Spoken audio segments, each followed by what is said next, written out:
Hello and welcome to the Graduate Student's Guide, where we talk about everything you need to know to get through graduate school. I'm your host, Luke Wink-Moran, and today we'll be talking about academic conferences with Karen Zimmerman. Zimmerman is the Assistant Director of the University of Arizona School of Art and a professor in the Graphic Design and Illustration Division at the University of Arizona. Professor Zimmerman has attended multiple academic conferences and is more than qualified to speak on how you can navigate them successfully. The first question, I'll just jump right into it, why not? Is like, how does one prepare for an academic conference before you even arrive? Like, what goes into selecting the conference that you want to attend, registering, like planning your days? So once you know you're going to a conference, it's really important to look at the website and the schedule of what's happening on what days and what sessions are concurrent, and really sort of highlight which ones you want to go to so that you don't miss the important parts of the conference that you might be unaware of if you don't prepare in advance.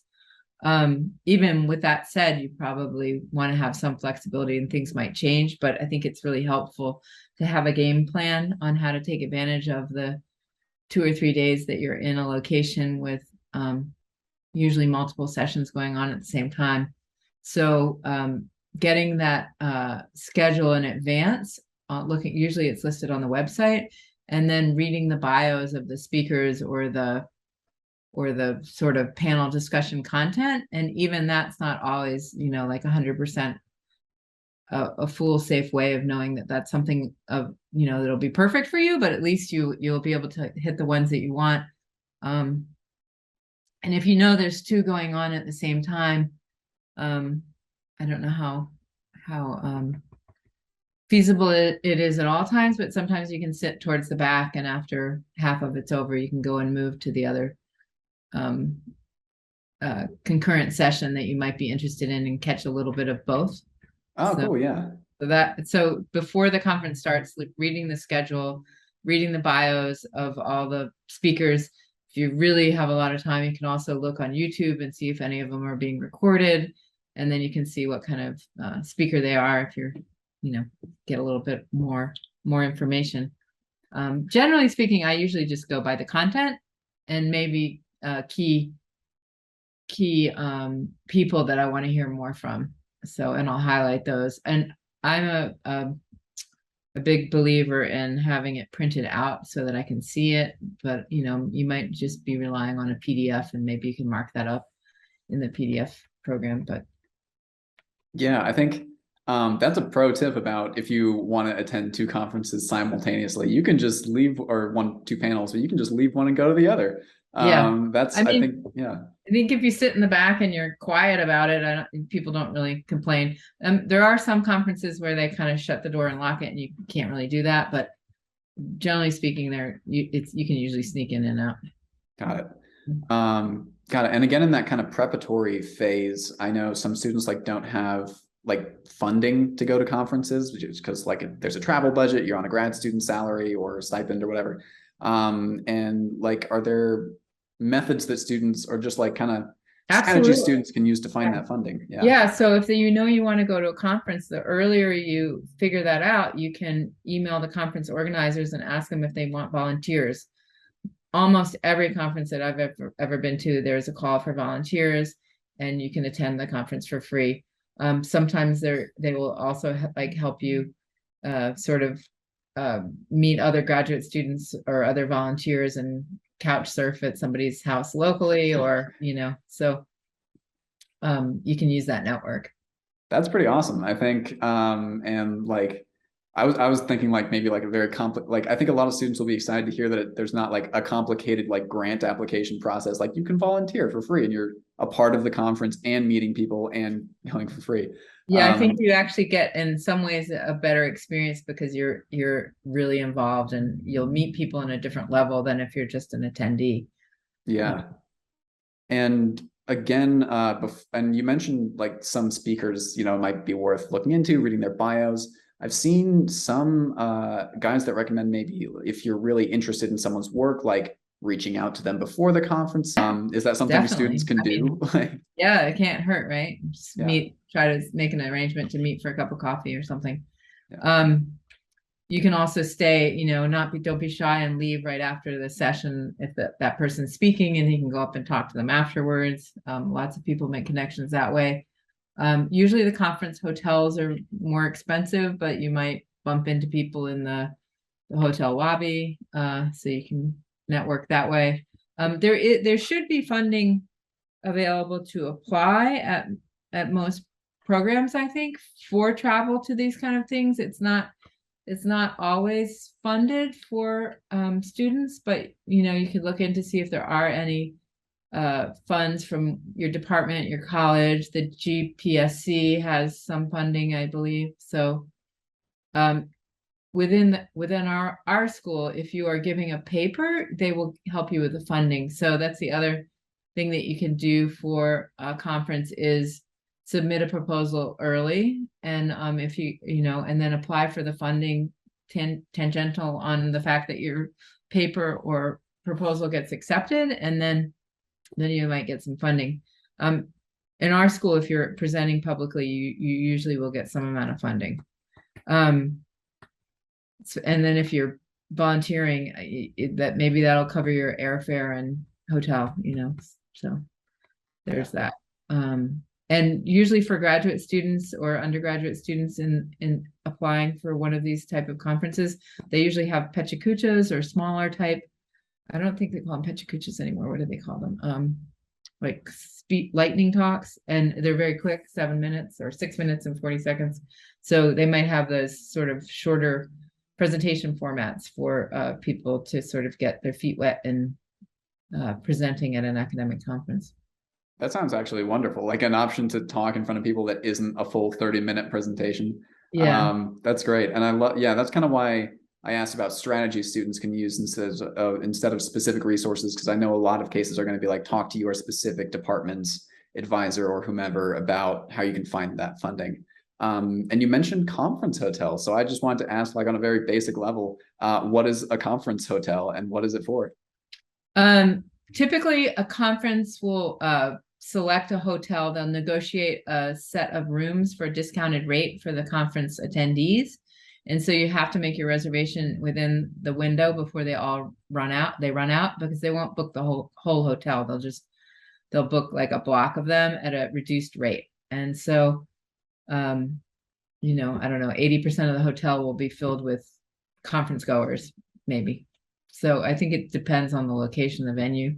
But so the conference hotel would be sort of the designated hotel by the conference. And it's usually listed on the website, and they might have more than one. Yeah. So, and they're usually everything's within walking distance, so you don't have to have a car. Yeah. And if you do have a car, should students budget, or maybe even access to public transport, like should students budget for like sightseeing days before or after the conferences? Is that something people even do? And is it a way that they can also like network, honestly? I wish, I think every conference I've gone to, I've never usually had time to stay longer or get there early, but I think once or twice I've been able to do it. And it's nice to not be so rushed when you get there and be able to see some sites. So if they can afford it and have the time, it's a great way to see a city, if it's in a special location that they're interested in. I don't know about networking. Well, again, it just depends on the conference. If there's a lot of auxiliary events beforehand and after, like sometimes there'll be workshops before a conference, or there will be optional things you can sign up on the conference website, like a tour or something like that of a museum. Like in art, it's quite common that there might be optional tours that you can sign up for museums or art districts, and you get on a bus and they take you to sort of the art district of wherever. But I think it just depends on the venue. Got it. And I've heard about those kind of extra like events that aren't formal speaking engagements, but they are still like part of the conference. So I wanted to ask a little bit about like what those are like and what like kind of the social expectations are. Like, are you kind of like there as a group just doing things? Are you like making friends or socializing, or kind of what that is? So it is definitely a good way to meet people. It's usually they break them up. I mean, from my experience, break them up into small groups of like 20 people, say, and it might be a special behind the scenes tour of a library, or in my field, it might be going to special collections to see a group of artist books that were pulled out specifically for people to look at. So you'd be with a small group, maybe one person from the institution talking about their collection or whatever. They're great. And then also there'll be tours, like city tours. Like I've gone to conferences where they've taken us to the tour of like the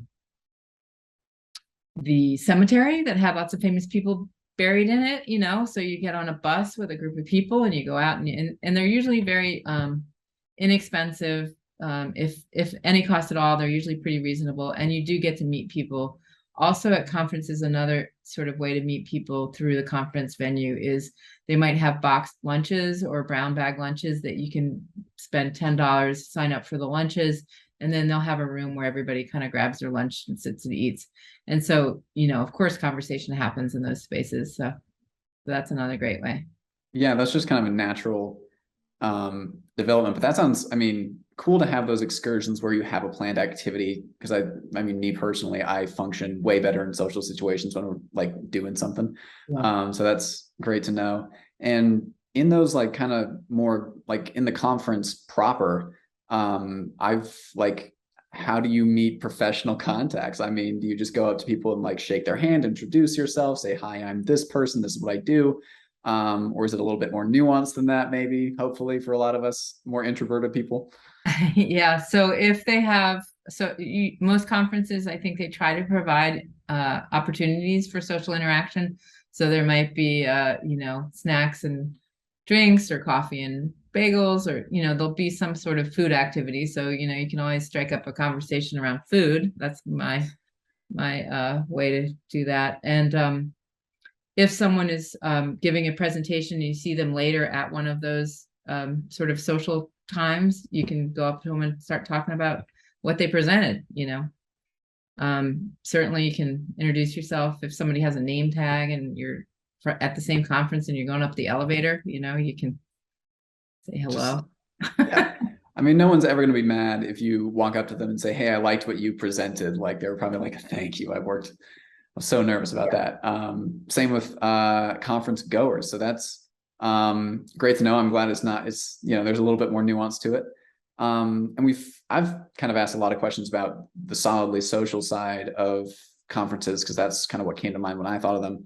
But I did want to ask about kind of like that academic side, because a lot of another reason people go to conferences is to share knowledge and like improve their skill sets with other people in their field. So how can students like kind of go about improving their existing skill sets and knowledge bases, like when they're at conferences? So if it's a sort of skill-based thing, I would look for the opportunities in the workshops before, during, or after, or sometimes there's demonstrations of certain aspects of whatever field you're in. They'll have tours of labs or facilities that you can ask questions. There'll be presentations by people in those situations. The actual presenting of panels of papers that are talking about a certain subject matter, they're going to dive really deep into that, and so you're expanding your knowledge base there for sure. And then I think giving a presentation yourself is a great way to build your resume, and then participate in the conference itself as a presenter as well as a participant. So you can do both. Yeah. Yeah, I'm glad I asked like the kind of dual sided question of skill sets and knowledge bases, because I didn't realize like you'd have to attend different functions to improve either one. Because a skill is something you kind of practice, and the knowledge base is more academic. So that's good to know. I hope other people catch on to that. I go to I go to conferences that are mainly about the arts, and so there could be a presentation that's more technical, like on how to do something, but then a lot of the presentations are more conceptual or critical in terms of looking at culture and, or I don't know, the history of painting, so there'll be different kinds of panels, whether it's academic or a practitioner based. So like if I were to go to a computer science conference, I don't know, are they going to be showing code up on the screen? I don't know. So yeah. I think it really depends on the discipline, Yeah, and definitely, and different things will kind of suit different academic styles. So that's also good to note.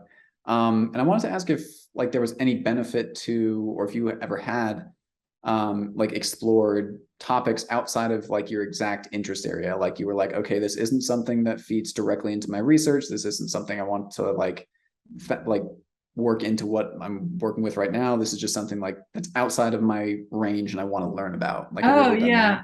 that? I did go to one once and it was really interesting and it was good. I went to it was called Art and Space Conference. So it was about Cool. artists that like are inspired by space and make art about space, which is not really in my wheelhouse. So I definitely learned quite a bit there and it was interesting and it expanded my notion of what that could be. But that's the one example I can think of. Also I've gone to some SIGGRAPH conferences, which are Society of Graphic Arts and it started out as a coding thing, so very, very high tech, like American Computing something group. I should look this up to give you the right names for it. But anyways, it's SIGGRAPH conference and it's about computer graphics. And there are a lot of people there that are hardcore programmers or they make computers. I mean, and they have a very small art show there. But so I was invited to be in the art show. So I went to the conference, but the conference proceedings were about AI and coding and, just not something that I could really grasp. But I had a great time. It's kind of, yeah, it's kind of neat. I Met a love lot learning of nice about, yeah. people. Oh, But yeah. so Different disciplines, I think, definitely attract different types of people. and it's was kind of a thing that like now I have this admiration for these specific theories that are in computer science that I hadn't really ever thought about, like flocking or I some more on the conceptual level, but I'm not going to be a coder that's going to figure that out. So Yeah, it was like that interdisciplinary benefit Mhm. of just seeing a different way of thinking about things. And yeah, I mean, I like to read a lot just because it's my job to write, and I typically read like literary fiction, fantasy. But like I think my writing improves when I read something completely outside of my range, where I'm like, oh, this is how a totally different style of story functions. What does that tell me about this story, etc. Had to add that, and that brings me to my second to last question, which is, after the conference ends and you've hopefully like made some connections and learned some things and maybe presented and gotten something on your resume, and your home, is there any benefit to sending like follow-up notes or like thank yous to people you've met at the conferences? Absolutely. So you can start fostering relationships with people to do collaborative projects or make relationships that way. So definitely that's a good idea. I wish I did that as much as I should, but I definitely have met people at conferences and created a relationship and have continued that through the years. But I probably could do a better job at that. Yeah, and I guess that's kind of the yeah. I mean, couldn't we all? But I guess that is kind of the goal of like making a relationship that lasts outside of the conference so that you can work together and like hopefully Right. collaborate. Yeah. Awesome. Well, that brings me to the last question, which is it's very open-ended. Feel no need to answer this, but is there anything else you'd like to add? Like if I haven't touched on anything, or if there's anything you want to like say to a student who's considering conferences for the first time? Research the weather before you go Ah, appropriately. pro tip. Yeah. Yeah. Uh, it's especially coming from Arizona, you think that it's going to be warm everywhere else, and it's not always. Yeah. I know people who've just gone as far as like New Mexico, where I'm from, and they're like, it's cold here. Like a lot of the time, I'm like, yeah. And if you don't Google it, you won't know. Yeah. So check the weather is our last piece of advice. That concludes basically this interview. So I'm just going to stop the recording. And thank you, Professor Zimmerman, for explaining how we can navigate academic conferences. For more information on how to navigate graduate school, check out our other episodes.